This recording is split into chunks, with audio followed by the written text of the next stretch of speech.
So today we are going to study about non-contact forces. Non-contact forces. In our last class we have studied about contact forces. Today we are studying about non-contact forces. Okay.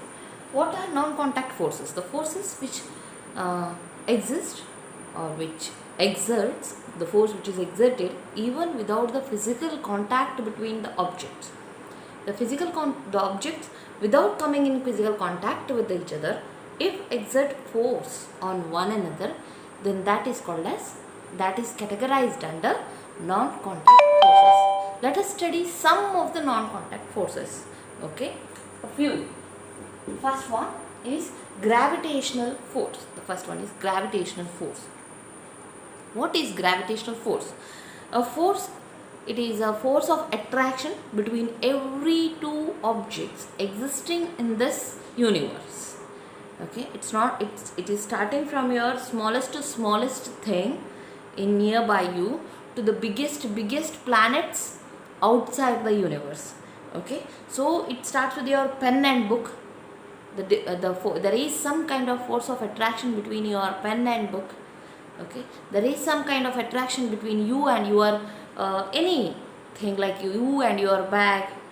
Okay, this force of attraction that exists between any two objects in this universe. There is force of attraction between sun and earth. There is force of attraction between different planets. There is force of attraction between stars and planets. Okay, so this force of attraction that exists by nature, okay, that is called as gravitational force. Okay, force of attraction between every two bodies, which exist between every two bodies in this universe, is called as gravitational force. How can we measure that gravitational force? That force is measured by the formula G, which is called as gravitational constant, into mass of the object. The two objects, I said gravitational force is a force existing between two objects. So it is needed that there must be two objects. So if m represents mass of one object among the two objects which are in the scenario, and small m represents the mass of another one, then m into m by, if these are the two objects with a mass m and m, if the distance between them is d, then this force, gravitational force existing between them, is inversely proportional to the square of the distance between them. Force is directly proportional to product of masses of those two objects between which the force of gravity exists, and it is inversely proportional to square of the distance between them, that is d square. Now this G value is a gravitational constant, means it is applicable for every two objects in this universe.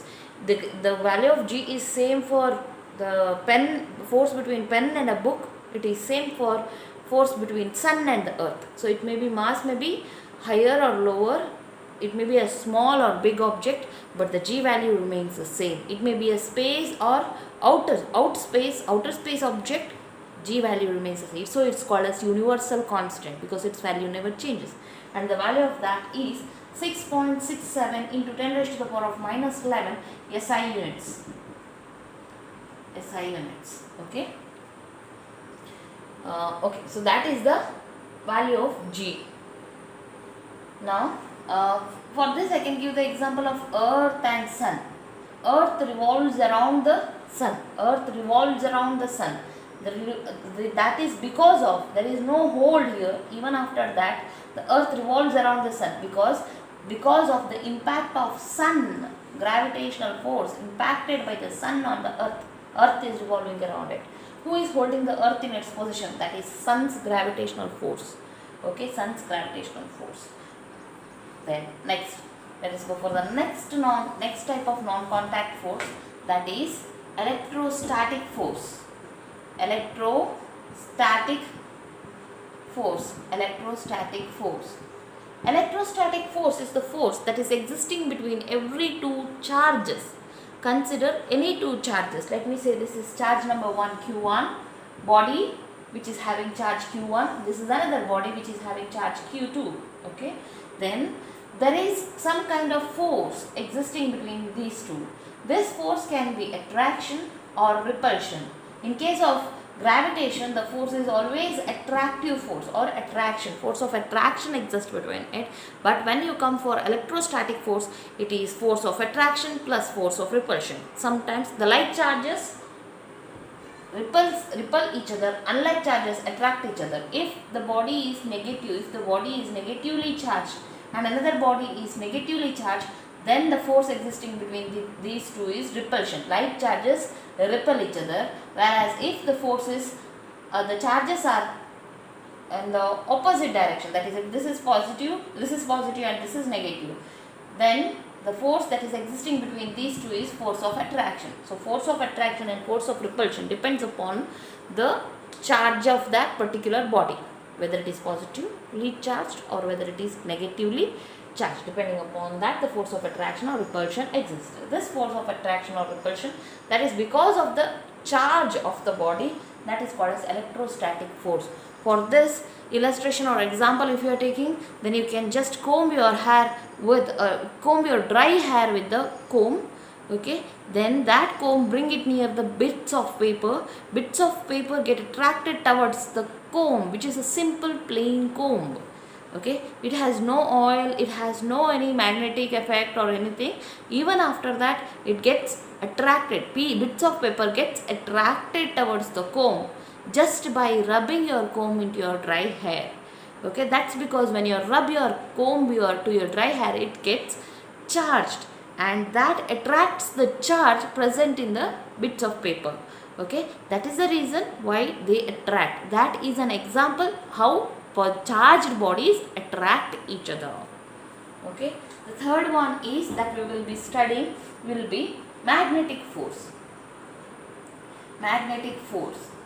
As we all know, what is magnetic force? It's a force of attraction or repulsion. Again, magnetic force is a force of attraction or repulsion between any two magnetic bodies.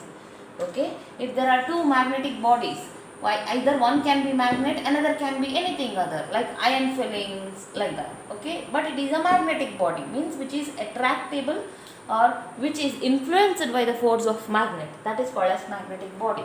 So magnetic force is a force that is existing between any two magnetic bodies. It is a force of attraction as well as force of repulsion. You can see force of attraction as well as force of repulsion. In case of magnet and an iron filling, it is force of attraction.